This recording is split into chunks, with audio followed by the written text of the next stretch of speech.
the SNL Hall of Fame podcast with Chief Conversationalist Bill Kenney, featuring Matt Ardill, with special guest Jon Schneider. And now, curator of the hall, your host, JD.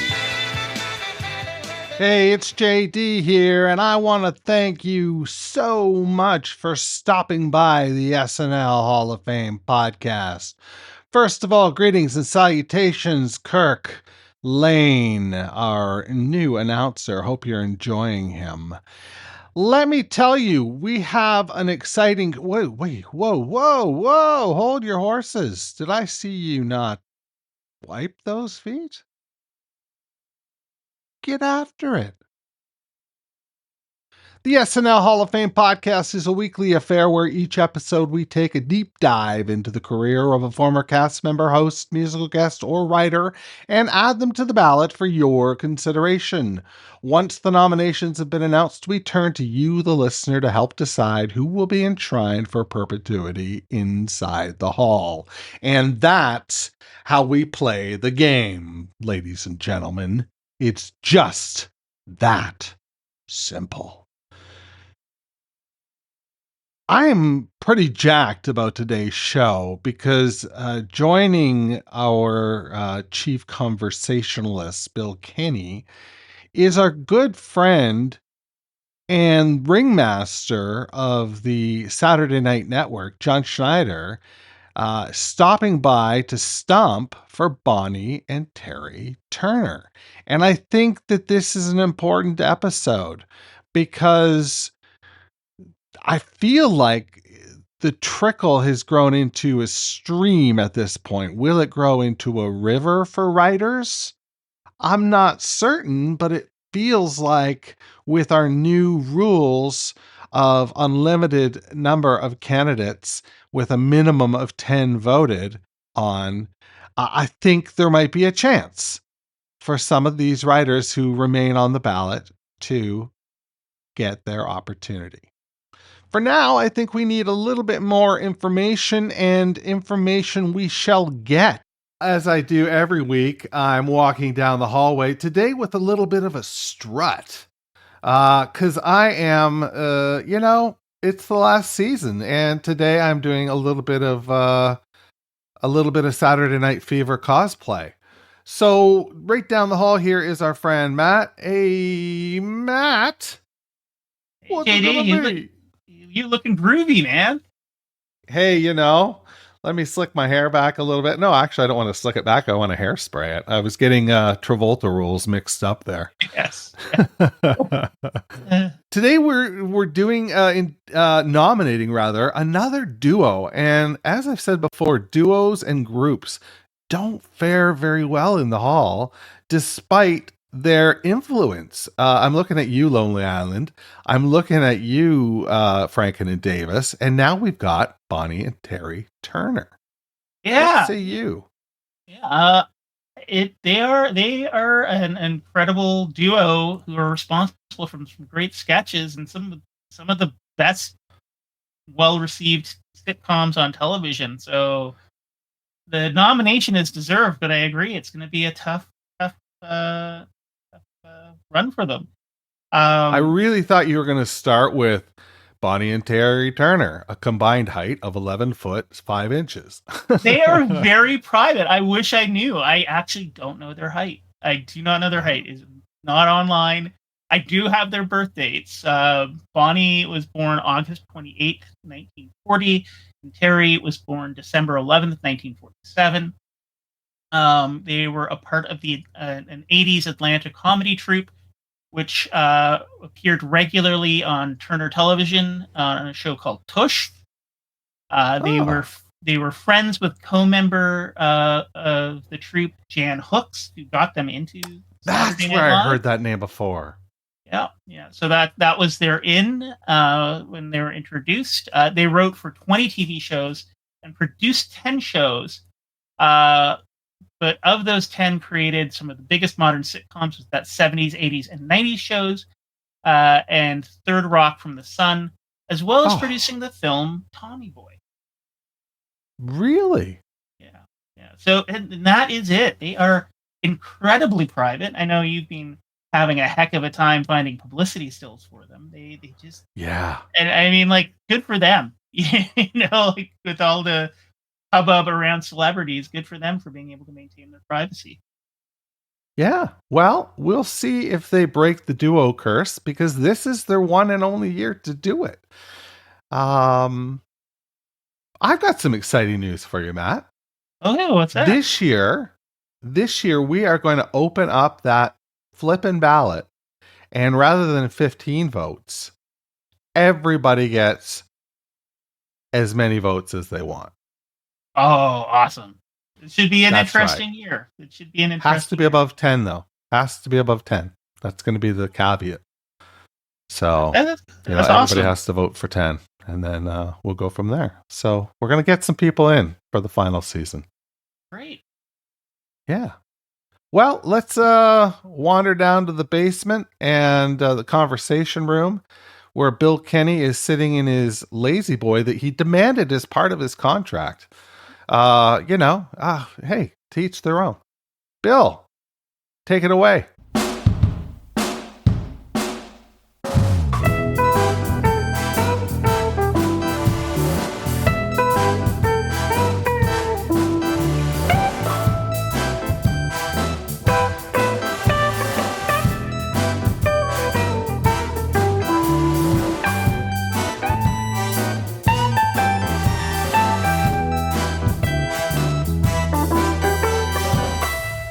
Thank you, Matt and JD. Welcome into the conversation.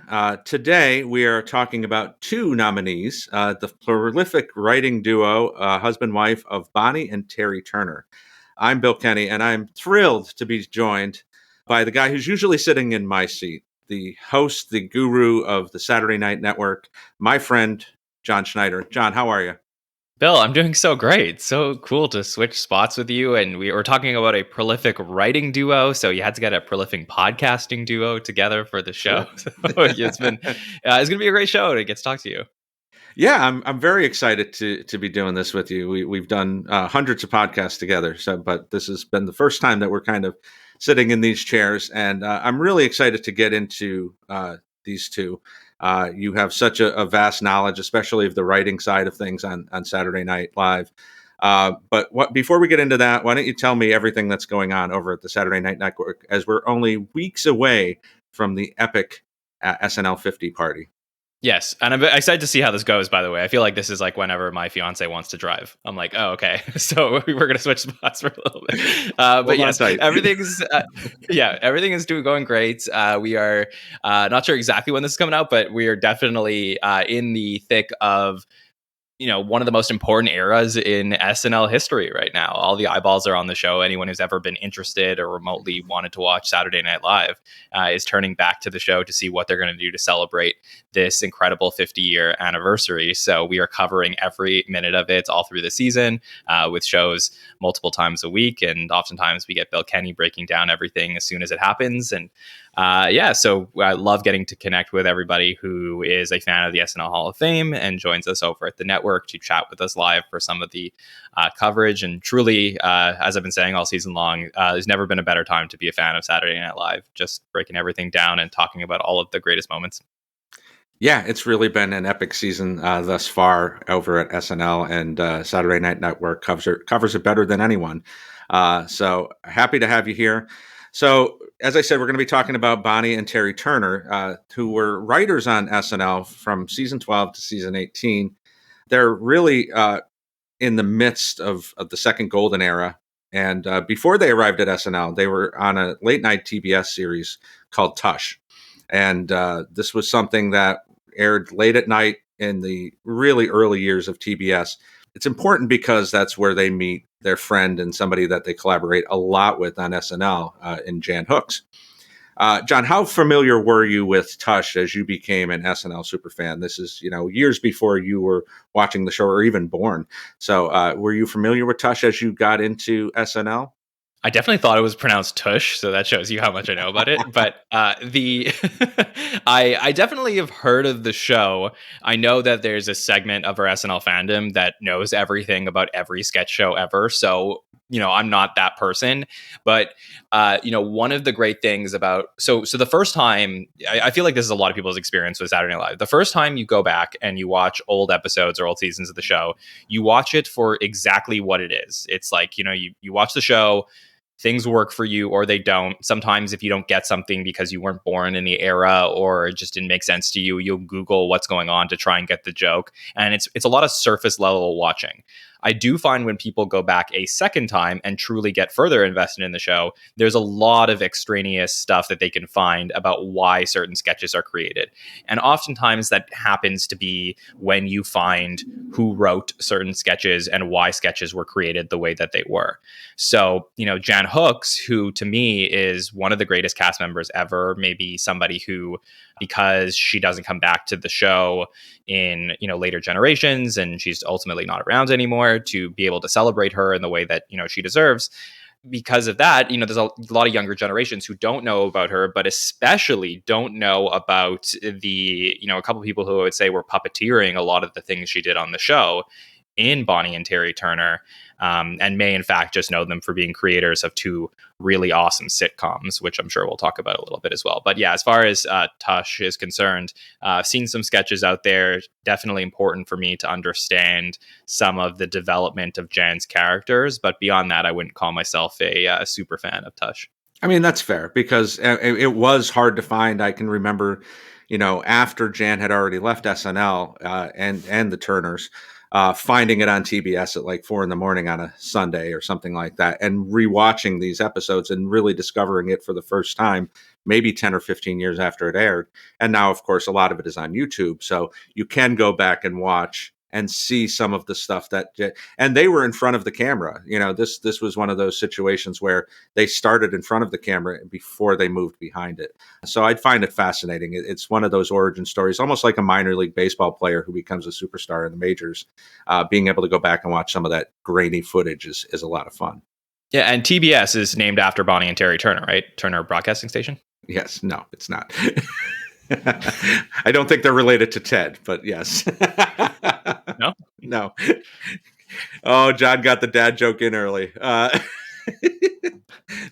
yeah, so anyway, we get back to them being on the show. So they come in as that second golden era is kind of beginning.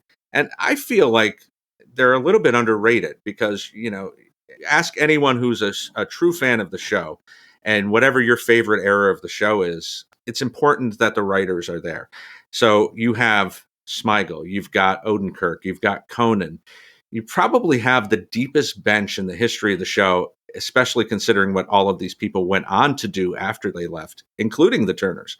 So do you think they're overlooked at all, John, as you go back and watch that second golden era?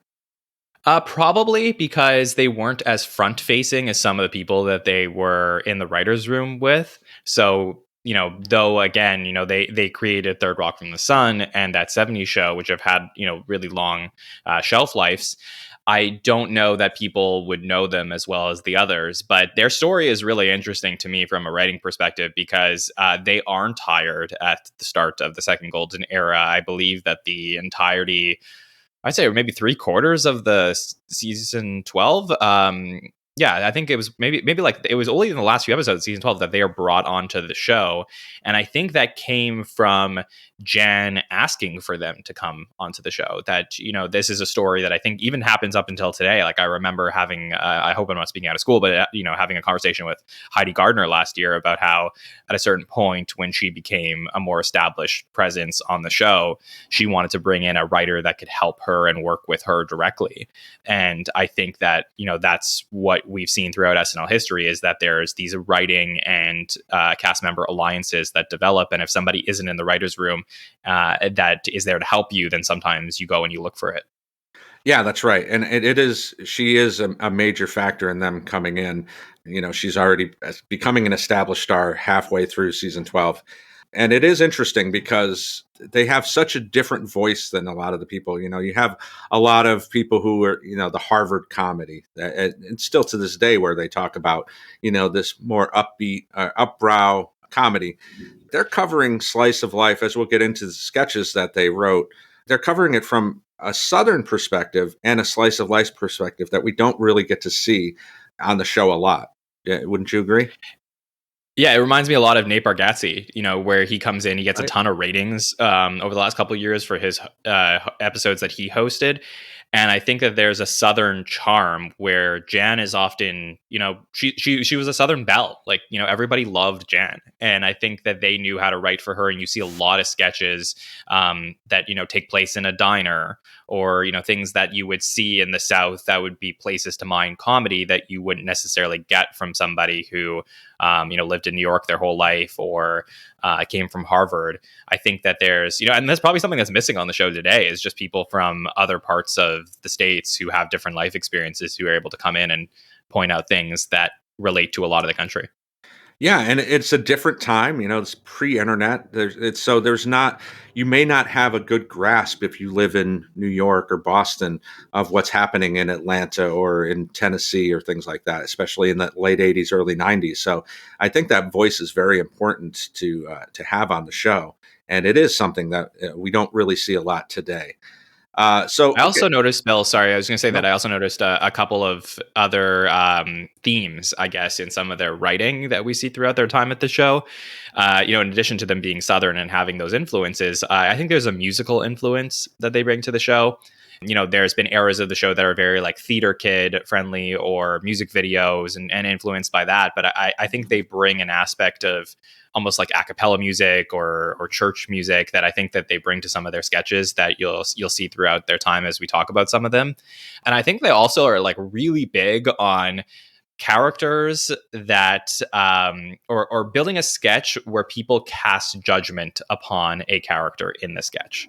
So oftentimes there'll be like a performer who, let's say, is the one who is the judger, and they will have people come on and they'll basically scold them, or the other way around, where they'll have like the weird one and everyone else around them is judging the weird one. So I think that's a theme that they write with a lot.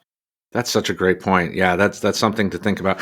And also, this is something that I don't know that we see this a lot even today.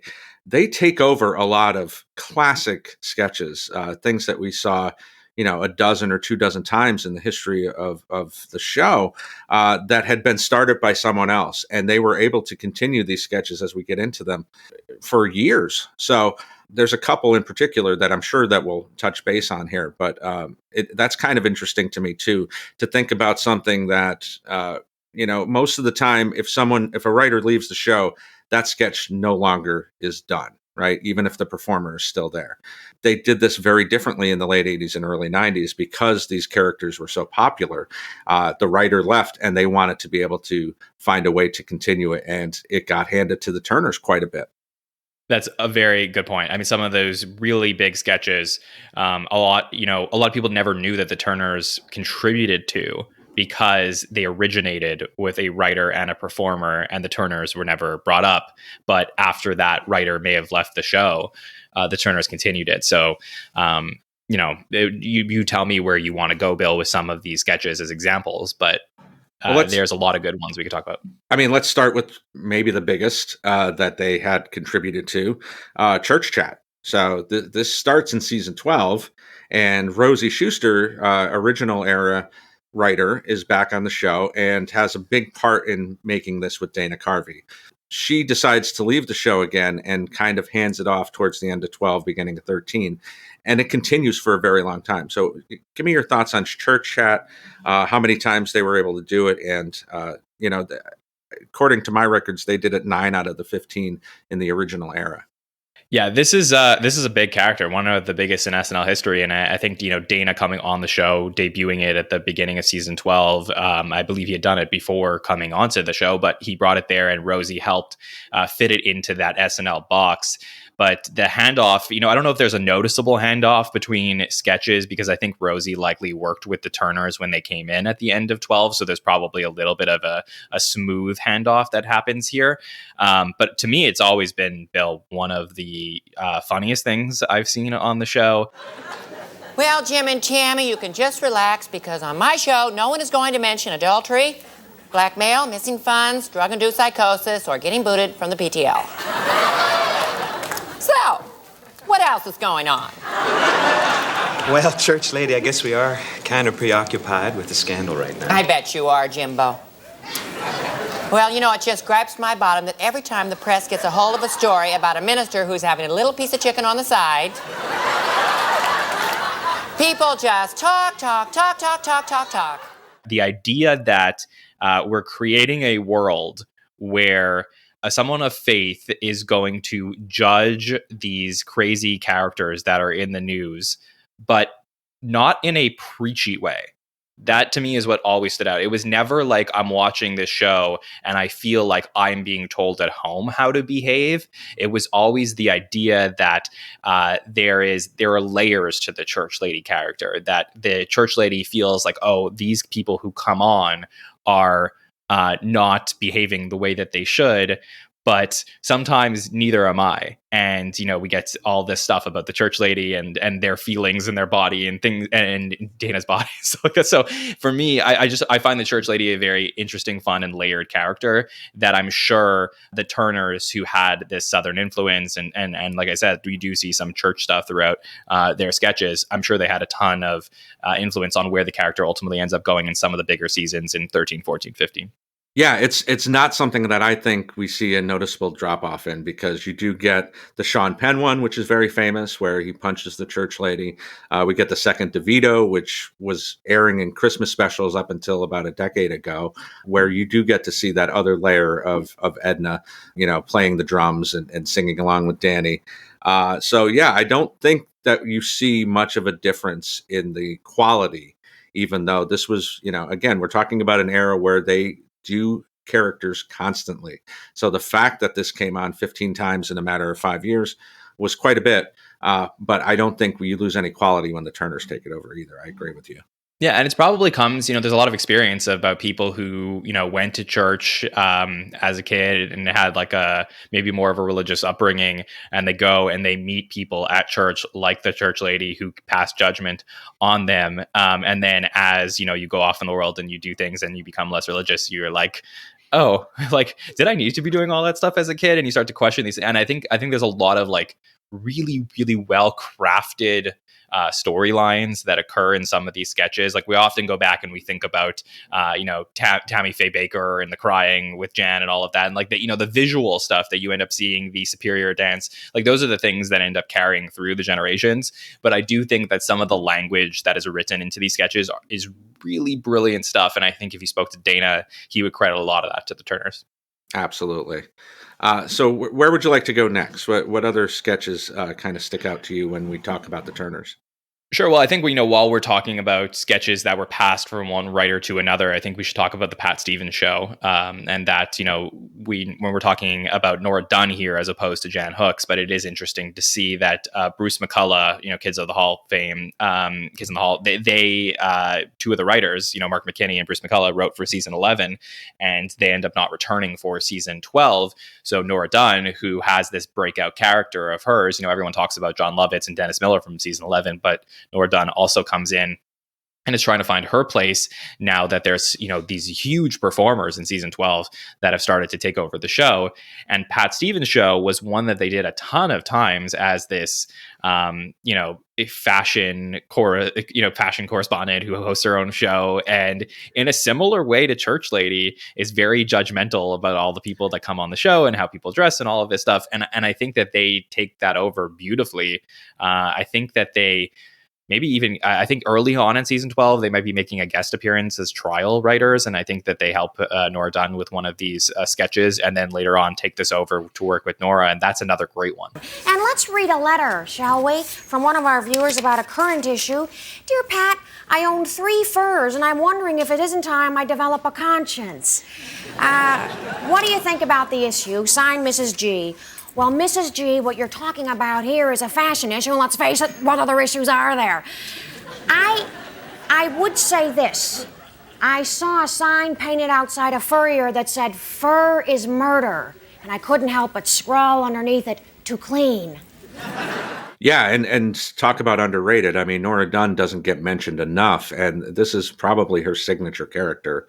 And again, I don't think the quality drops off, right? Because you do get the famous one where they have the 2 wives of the presidential candidates on, and she confuses George Bush's wife, Barbara Bush, with his mother. I feel like they really kind of upped the game when they took this over.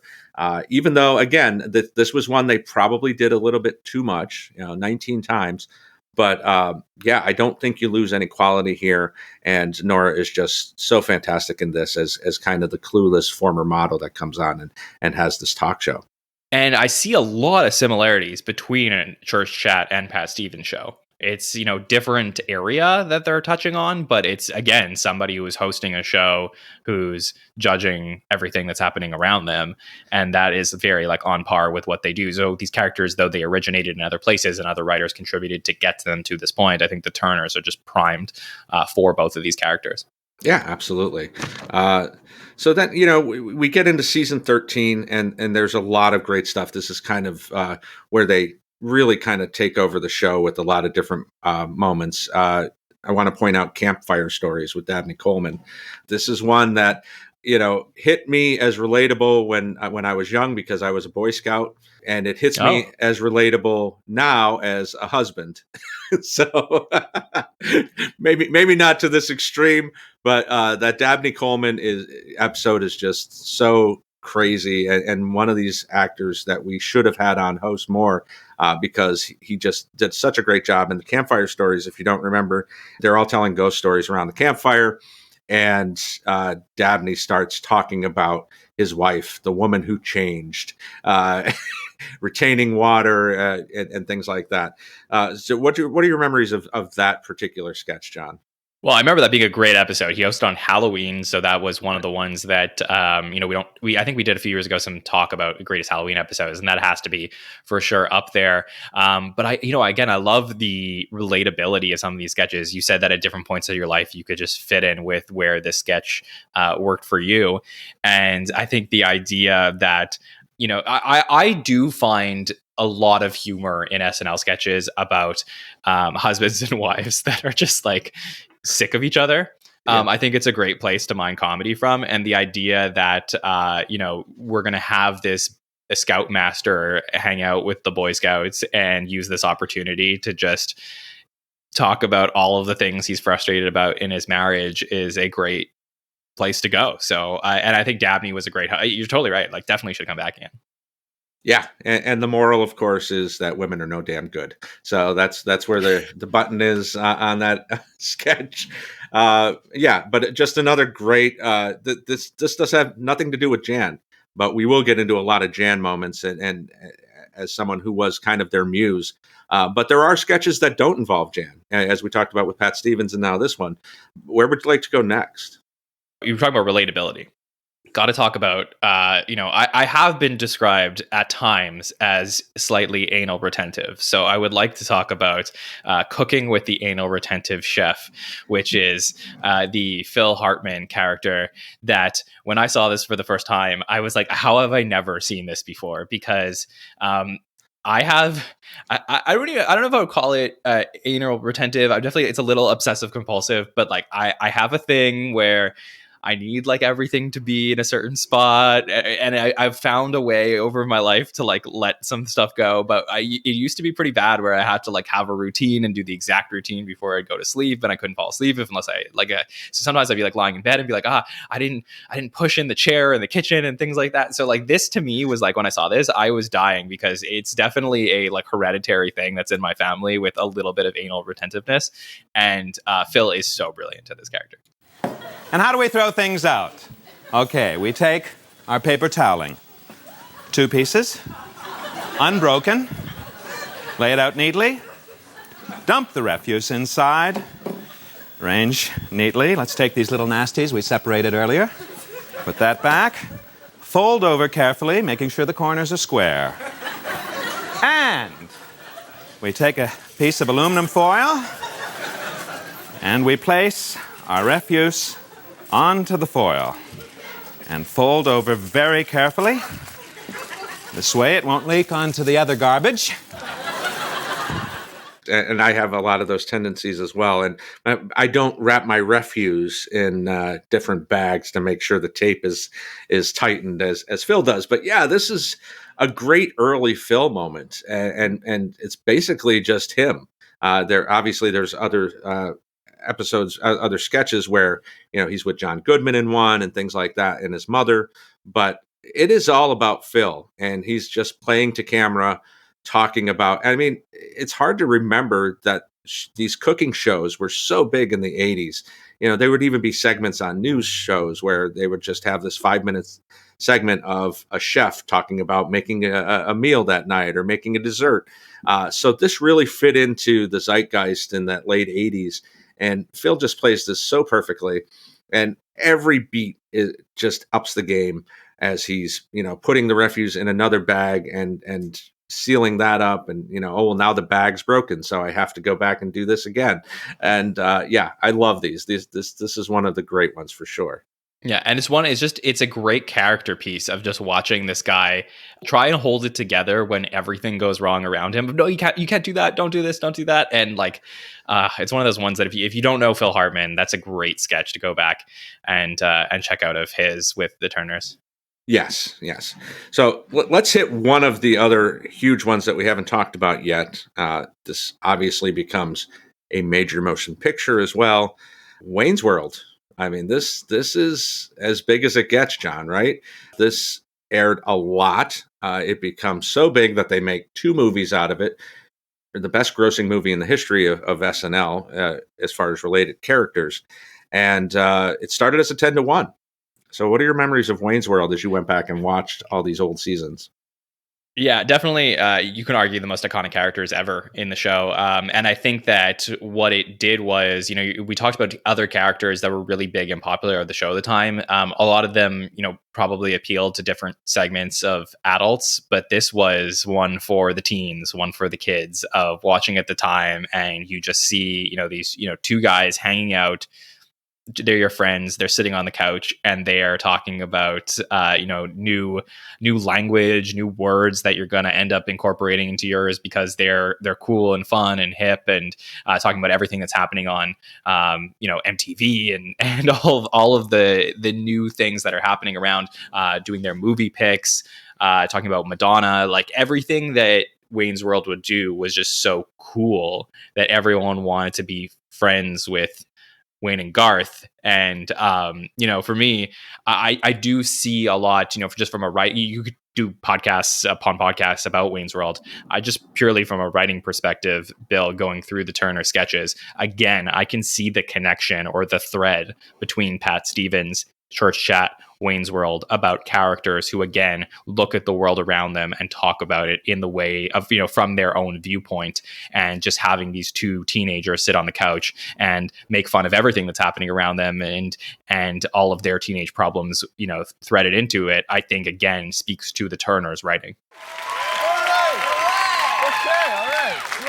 It's Friday, it's 10:30, it's time to party. Welcome to Wayne's World. I'm your excellent host, Wayne Campbell. With me as always is Garth. Party on, Wayne. Oh, party on, Garth. Okay. All right, we had an excellent summer. Excellent. Capped off by an even better Halloween. My girlfriend Cassandra went as a brick, and I went as a bricklayer. I'm thanking you. All right. I went as Barney, the purple dinosaur. I got my ass kicked. It was one of those, you say it, I mean, it's relatable. As someone who was around this age when this was out, I mean, hanging out in my friends' basements and talking about everything that was going on. And they also found a way, we talk a lot about, catchphrases and things like that, that SNL fans, that I can say, you like it to juice and you know what I'm talking about. But Wayne's World kind of leapfrogged that. They were out in the world. You could see people talking about as if or not that never watched SNL. They don't know where they learned it from. Schwing, right, exactly. Where it was just something that kind of went into the zeitgeist and had nothing to do with SNL. It could be, a 50-year-old woman who was saying as if, and she didn't know where it came from. So that's really kind of crazy when it kind of leapfrogs outside of the SNL universe and goes into the entire, zeitgeist of America. It's pretty crazy and just amazing to think that this sketch, as I said, that started as a 10-1, thrown on the smallest stage at the end of the night in SNL, and becomes this monolith and takes over the world within a couple of years. It's really a tribute to the Turners.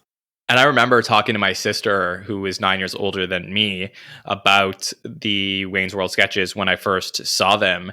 And I said, did you know about them? And she was like, did I know about them? She would go to summer camp and everyone would have Wayne's World t-shirts and use those lines. And it was just probably the biggest explosion of taking something that happened on Saturday Night Live and exporting it into the world. And again, I do believe that, first of all, the relationship with Dana Carvey is probably a big factor. I know that Mike brings the character into the SNL world, right? But the relationship with Bonnie and Terry and Dana and their experience writing Church Chat, I really think helps everything come together perfectly. I don't know that if Mike puts this together on his own or without Dana by his side, that this fully works in the way that it did. But it seems like everything just pushed this in the right direction. Yeah, I mean, Dana is really an important part of this because, talk about relatable, this was the awkward kid, and everyone has that awkward moment in their lives, especially in their teenage years, and who couldn't relate to Garth on some level, who's just, sitting there on the couch, nervous and afraid to talk to girls and just mesmerized by everything that was going on around him. One last thing on Wayne's World. Now, they have one of the biggest musical moments in the history of the show, including hopefully future Hall of Famers, Aerosmith, which we're going to be talking about in the next couple of weeks. And do you think that kind of diminishes anything with Wayne's World, making the world into Aerosmith is not going to show up at Wayne's house, right? Even with Tom Hanks' character bringing them into the house. Do you think the relatability loses something there, or do you think that kind of just expands the universe with Wayne's World? I think it expands it. I mean, this is the best part of SNL to me, is that, Saturday Night Live does not take place in some community theater in New York where you're going to go on, some street and nobody's going to see it. It takes place on television for millions of people, and now online for more people maybe. But the show wouldn't exist without the interest from the public. And I think that is the nature of the show, is that as people get more interested in the characters and then they end up coming in the building, they say, oh, I want to do a Wayne's World sketch. Because that's what's hot right now, and it's good for my career, and it's going to be fun and go viral. So, Tom Hanks being in the building, Aerosmith being there, to me, it all comes together in a way that's that's perfect. We're not worthy of getting to watch such greatness. Absolutely. I tend to agree with you there. So where should we go next, John? I mean, there's so many sketches that we can get into here. Some of my favorites of all time, but I'm interested to hear what you want to talk about. Well, I think we should jump back to Jan to make sure that we hit some of those. So I think with Jan, there's a lot of one-off sketches. I think the one that I'd say is probably the most popular that has to be brought up today is the diner sketch with Alec Baldwin in 1990. You ready to tell me what you want? I made that decision when I was 12. You ready to tell me what you like? I'm ready. You look it. You got some specials that look real fine. Yeah, I'm pretty proud of them. Are they as good as they look? I ain't had no complaints. I'll take the Wagon Master. But I like my eggs on top of my toast. I just bet you do. Speaking of Schwing, just seeing, the two of them flirt with each other and the quibs that they go back and forth and the quick language that Jan uses. It's often seen on a best of Jan Hooks and some of her most brilliant moments on the show. And I think that there are some other sketches. Jan's Anita character, which is, I think, one of the first things that she brings to the show that the Turners write for her. Those sort of lead up to this point. But these, Southern characters that, work at these jobs, and to see them interact with the customers in the way that Jan embodies the writing here, I think it's some of the most brilliant stuff that we see in this era of the show. Absolutely. And there are some that believe the reference that you make of Anita, that she is the same waitress. I don't know that I believe that, because, she's in love with Willie Nelson, and I just can't, get my head around that she would be cheating on Willie with Alec. But it is one of those things that we see a lot of. And I mean, it's hard to say that there's perfect sketches. There's always something that you're going to point to that you can quibble with or things like that. This is about as perfect as it gets. Everyone hits their marks. You've got Phil and Kevin sitting at the counter as these, maybe undereducated current customers that always go into the diner and kind of in love with Jan's character. You've got Nora, the standoffish coworker who's, just sitting there reading the newspaper or the National Enquirer, not interested in Jan's love life. And then you've got Alec come in, which, by the way, is his first time hosting. For him to have something like this huge come in, and just the interplay between Jan and Alec, all the innuendo that happens, and them just the sexual tension between these two.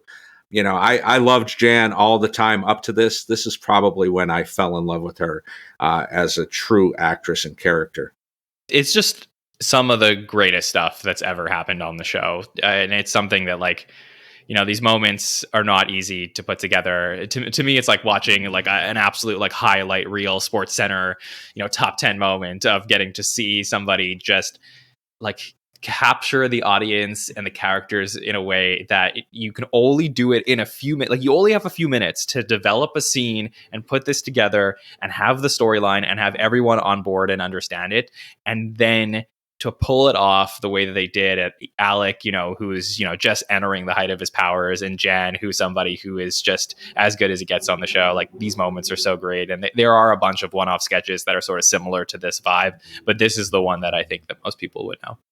Yeah, for sure. I mean, this is something I think they even played this on the night that Jan passed back in 2014. It was just that iconic that they had to go back and show this again. One of those other slice of life sketches that really sticks out to me, After the Date, and going back to season 13 here. And this is the Keisters. We get Marge Keister back, but we kind of expand the world. So now we see her husband, we see her daughter. Victoria's out on a date with Sean Penn, and they come home late, and they're trying to, get a little busy downstairs, and it wakes Jan and Phil up, and they come down and they try to tell some stories about when they were dating, and they can't remember anything correctly. And Sean is just so impatient, wants them out of the room. He's trying to help them, and they're trying to think about where they honeymooned, and they can't remember the place it was. And was it Niagara Falls? No. Catskills? No. And finally, they figure out it was the Poconos. But it's one of those sweet slice of life moments that, again, a lot of people can relate to. It keeps becoming a theme as we talk about the Turners here. And it ends on a very sweet note where they're talking about him being manly, and she kind of Jan pats Phil on the head, and they go upstairs to bed. Do you have any memories of this sketch, John? I definitely do. And I think it's early. It's an early instance of the relationship and chemistry between Jan Hooks and Phil Hartman, who are great scene partners. And I love moments like this. And I really wish we got them more in modern times, about how you can develop a sketch and have these moments where you have this tension of this younger couple who clearly just wants to do it. But, the parents are there and hanging out. And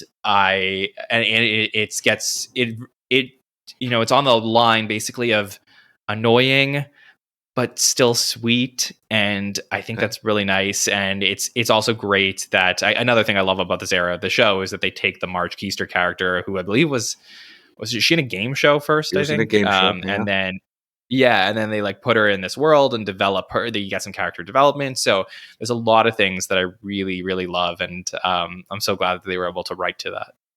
Yeah, I mean, anyone who listens to us over at the SNN knows that we constantly talk about slice of life, and this is just one of those perfect examples, as Brenda the waitress is as well, where almost anybody can relate to something in that sketch, right? Whether it's, from the parents' point of view, from the kids' point of view, especially when you're younger and you're trying to just be alone with your girlfriend, your boyfriend, and you can't find that alone time because you have no place to go. And then, of course, the parents wake up and ruin it all for you. But as you said, it is from the sweeter side. It's not aggressive. It's not in your face. It's more just, they're so nice, you can't ask them to just get out of the room. I love that. And it is such a signature of this era. And the Turners are I've definitely been part there. of that. Yes, absolutely. Yeah. Many a nights, not for a long time, but many a nights. But so where else should we go, John? There's so many more moments that we haven't really even touched on yet, but I'm interested what you think stands out that we haven't talked about. I think there's a couple of musical moments that also are really good ones to bring up from them.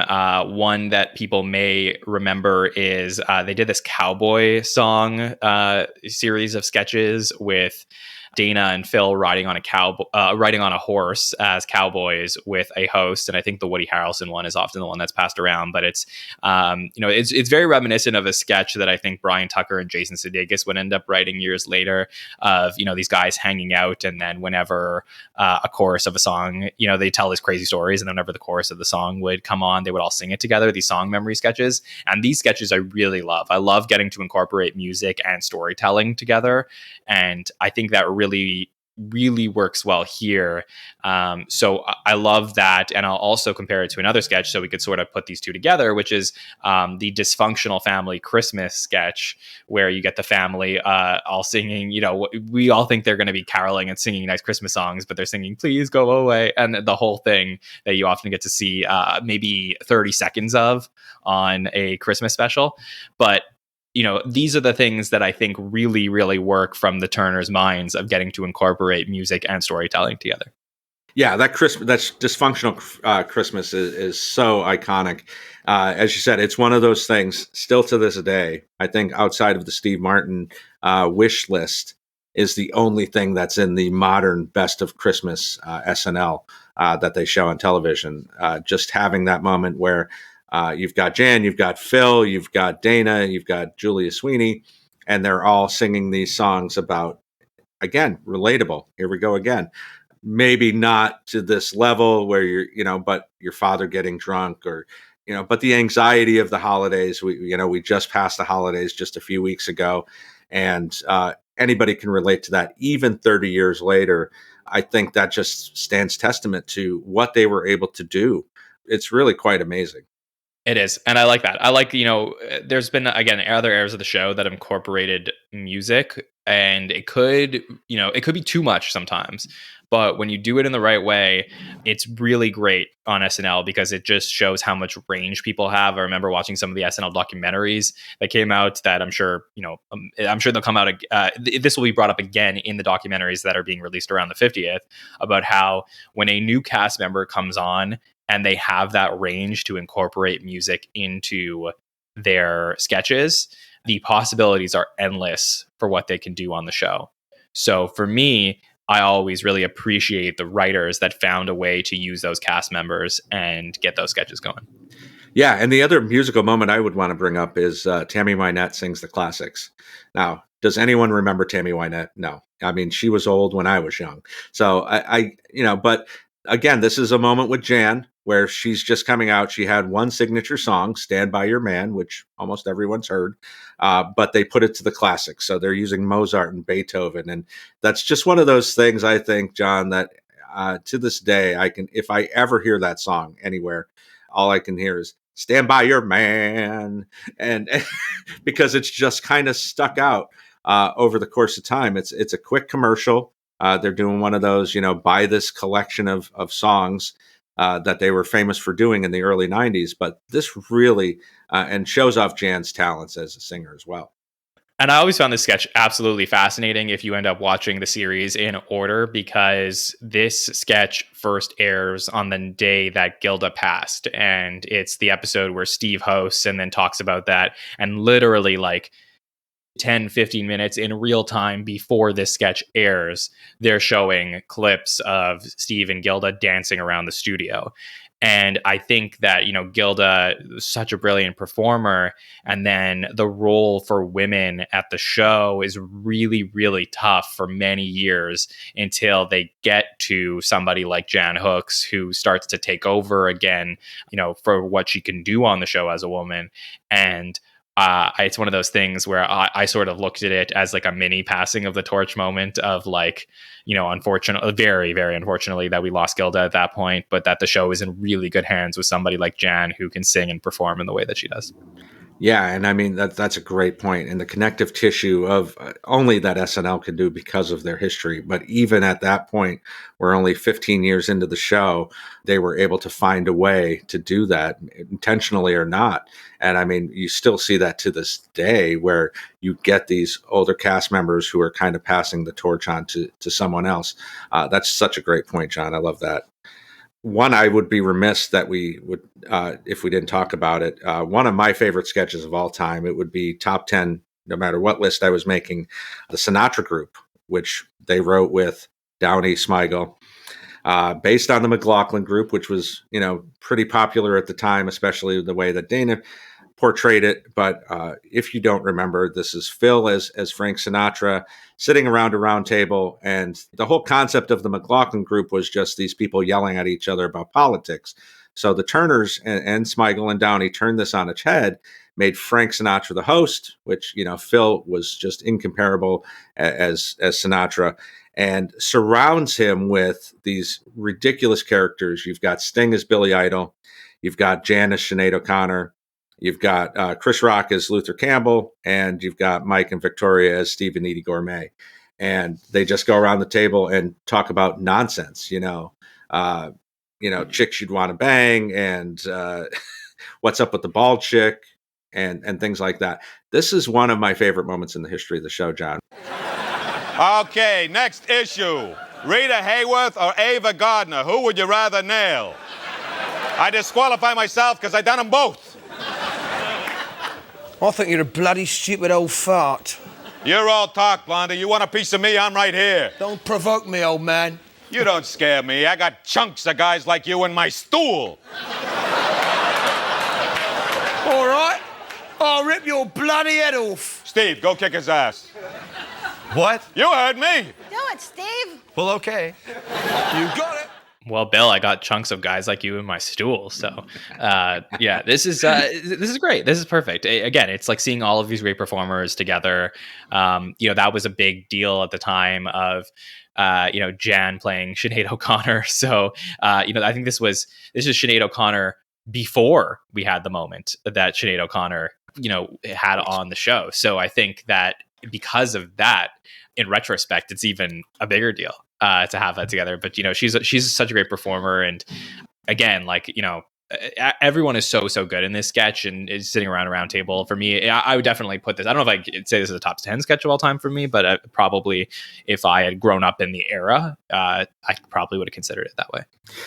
Yeah, I mean, you wonder how relatable some of the characters are, but I think it's just so funny that it kind of surpasses that, because Steve and Edie Gourmet were passé even in the 80s. So, But the point was that they were kind of the jock sniffers of Sinatra, even up to that point. Luther Campbell, I don't know how many people would really realize who he was, but he was important at the time because of, them trying to ban CDs based on, lyrics and things like that. And Sinead O'Connor was basically a one-hit wonder, but did become famous, as you referenced, just a couple years later with what she did on SNL, ripping up the picture of the Pope. But the interplay between Phil and all of these people, him not understanding what Rock was saying, can't understand a word you're saying. And, having all the different names for Sinead O'Connor, calling her Cue Ball and Cyanide and Sinbad, and Uncle Fester. And then the interplay even with him and Sting, Billy Idol as kind of the rocker who doesn't understand this old man who's really trying to push his agenda. It's just one of those perfect sketches to me. Again, I do wonder if it comes into the modern era, if you're able to understand it. If you're a 15-year-old, are you going to understand who any of these people are? But I think the funny kind of carries it. I definitely think the funny carries it. And I would say that this is probably more of a Smigel sketch than a Turner sketch. It is a great thing to talk about with the Turners and maybe how they put this in the SNL world. And certainly we were not in the writer's room to know exactly what was contributed where, since there's so many funny lines here.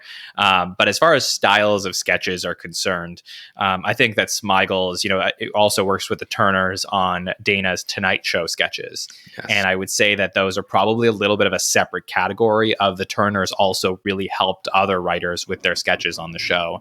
And maybe that this came out more in a Smigel voice versus a Turner voice, but it's just as we're really getting deep as to what style of sketches some of these writers put on the show. I think it's important to mention that. Yeah, and you mentioned the Tonight Show. I mean, again, that's a really important moment in the history of the show too. They do that quite a few times. So you think that's more of a Smigel piece as well, in your opinion? Yeah, because I do think that it's not as obvious in this era, who wrote what if we didn't know, versus some other eras that are very clear pockets of the show. And it's because the brilliance of this second golden era is that everyone works so well as an ensemble and the chemistry is there that it's sort of hard to decipher about different styles. Whereas some of the eras that don't work as well in the history of the show are eras where cast members really operate in their own pockets, and you see that there's a clear writing style and performing style on the show that's so different from everything else that's happening around it. So for me, it's harder to decipher here, but as someone like you who's watched these episodes a bunch of times, I definitely see that these sketches that the Turners worked on sometimes feel a little bit more like other writer sketches versus the ones we talked about at the beginning of the show that are very much in the Turner voice that ends up getting translated into the show through somebody like Jan or Nora. Okay, that's absolutely fair. As we wrap up, Jon, is there any other sketches that you want to make sure that we talk about before we make the final case? Sketches, no, and I know this shouldn't really be a part of judgment, but I will say Third Rock from the Sun is one of my favorite sitcoms of all time. It never gets put up there in top 10 lists, but as far as laughs per minute are concerned, to me, that show makes me laugh so much. Has two amazing SNL performers on the show in Jane Curtin, and Jan Hooks appears a lot on Third Rock from the Sun. So for me, John Lithgow is so brilliant on that show, and I love that. And I was also a very big That 70s Show fan growing up. I know a lot of the cast members on that show are not, favored. Only one in particular. One in particular is definitely persona non grata at this point, but the show itself is so funny, and so for me, you have to you talk about the Turners, you cannot talk about those two sitcoms. Yeah, exactly. And I think that's completely fair to talk about because, as I said at the beginning here, this is, obviously the original era writers are very famous to us, what they were able to do. But this 86 to 93 era with what these people went on to do, and the Turners are a big part of that. And I would point out Tommy Boy, which is one of my favorite movies of all time. It's SNL adjacent, obviously because of Farley and Spade. they had a big part in writing that. It's one of those movies to this day that I can go back and watch if I just need some kind of comfort food. But yeah, both of those shows are super, super important to the late 90s, early 2000s. And as you said, having Jane and Jan and Phil, right? Phil comes on at some point, although I don't think his role is... Yeah, that's a little bit of an unfortunate story that a lot of people don't know about. But yes, Phil Hartman does come on to Third Rock from the Sun and films I believe it ends on a cliffhanger, his role at the show that never gets resolved for unfortunate reasons. Right. But this is one of those times one of the last times we get to see Jan outside of 30 Rock in a prominent role. So that's super, super important to the show. So, Jon, here's your chance. What should voters in SNL factor in when they consider the Turners' place in SNL history and in the Hall of Fame? Yeah, there have been a lot of really brilliant writers that have contributed to Saturday Night Live history. I know that in the voting in the past for the SNL Hall of Fame, they haven't always gotten their due. But I think in this final year of the SNL Hall of Fame, we need to consider about if we're going to close the book for now on people who get in from the history of the show. We need to have people in there who you could properly tell the story of the show from. And I think that they are huge contributors of the renaissance of the show in the late 80s and early 90s. And I don't think the show is as good without them. So for me, when you're talking about some of the greatest writers in SNL history, they have to be included here. And if they don't get in, I'm glad that we at least gave them their due today.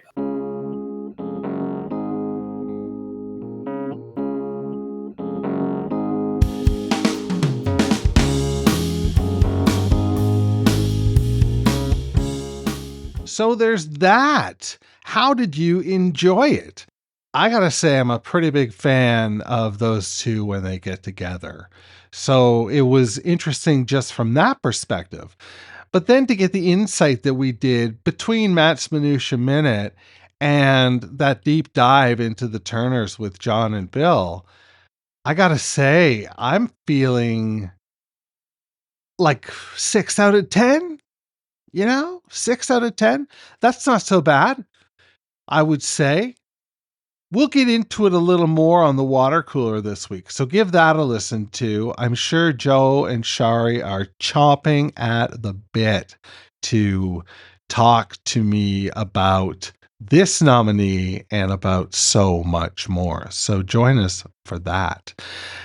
Also join us for one of my favorite sketches of all time. It's Brenda the Waitress, and it features Jan Hooks, who was probably my first non-traditional crush. The crushes that are foisted upon us as young men. But Jan was just out of this world. And here's an example of that. Her dancing to the lyrics and the music created by Bonnie and Terry Turner. Oh, who got the chuck wagon special? Well, I did. Roy, why didn't you tell me I gave you the wrong order? Yes, Brenda, I just didn't have the heart. Earl, I'm afraid I gave Roy your breakfast. Oh, that's all right. I'll eat this one. Oh, but it's real cold. Oh, gosh, I don't mind. I just don't know why y'all put up with me. Well, we don't know how you put up with us. All we do is come in here and order stuff. You two are the sweetest things. You are, yeah.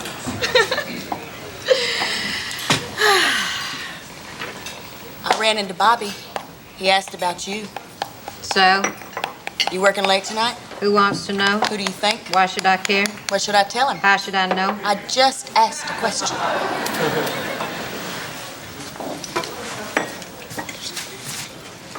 Well, look what just blew through the screen. Oh, man. His type just makes me crazy. Phew. Look at him sitting on that stool like he's doing it a favor.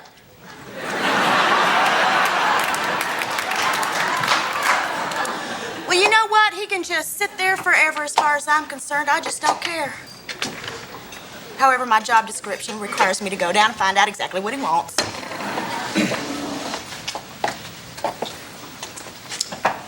Can I help you? Do you have coffee? Is that a cup? You think you can fill it? Think you can handle it? I can handle a menu.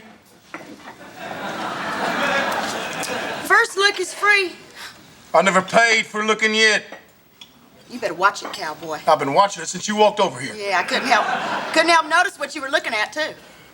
I'm not looking at anything that ain't showing. You better keep your eyes on what you're watching instead of what you think is what's showing, because we got rules here, mister. Rules! I'm gonna be right back. I'll be here. Okay. All right. Good then. Fine. Okay.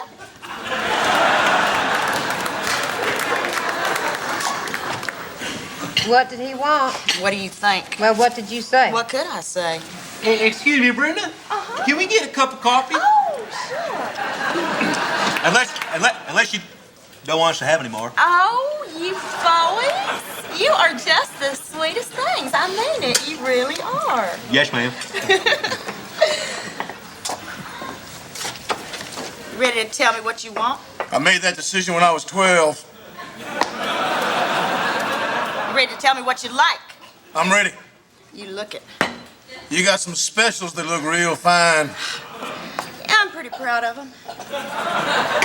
Are they as good as they look? I ain't had no complaints. I'll take the wagon master. But I like my eggs on top of my toast. I just bet you do.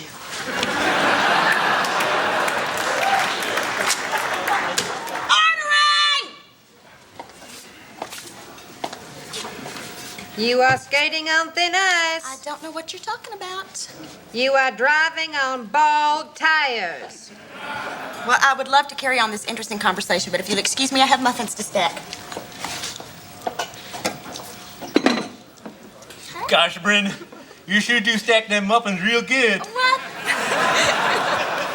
Thank you, Roy. It's an acquired skill, you know. Mm-hmm. Well, you do it real good. Oh.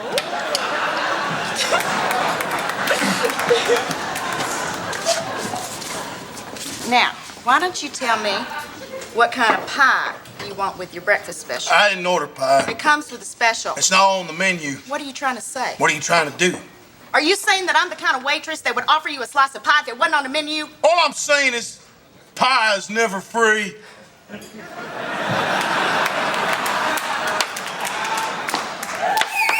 You want to know what I think? I think you can take that order right out the door, because appetites like yours, they're a dime a dozen. Then I guess I'll be going. I guess you will. You know something, honey? Shouldn't give away your pie with breakfast. It makes you look cheap. You get out! Get out!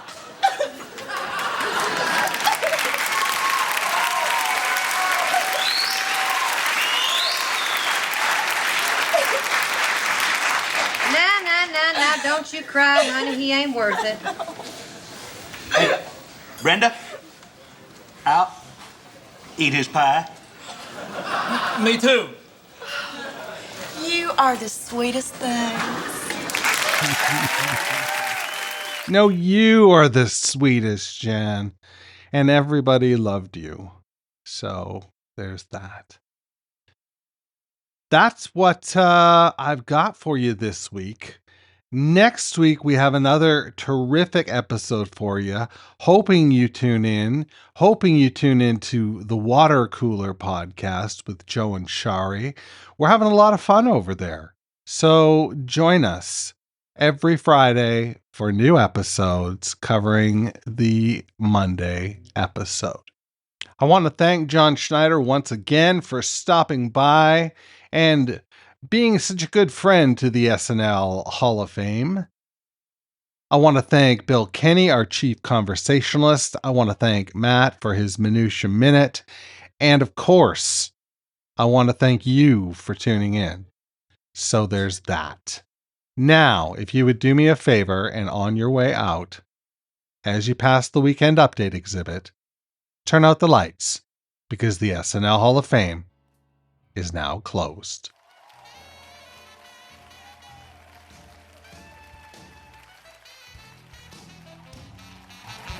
Thanks for listening to the SNL Hall of Fame podcast. Make sure to rate, review, share, and subscribe to the show wherever you get your podcasts. Follow us on social media at SNLHOF. This is Kirk Lane saying, this is Kirk Lane saying, see you next week.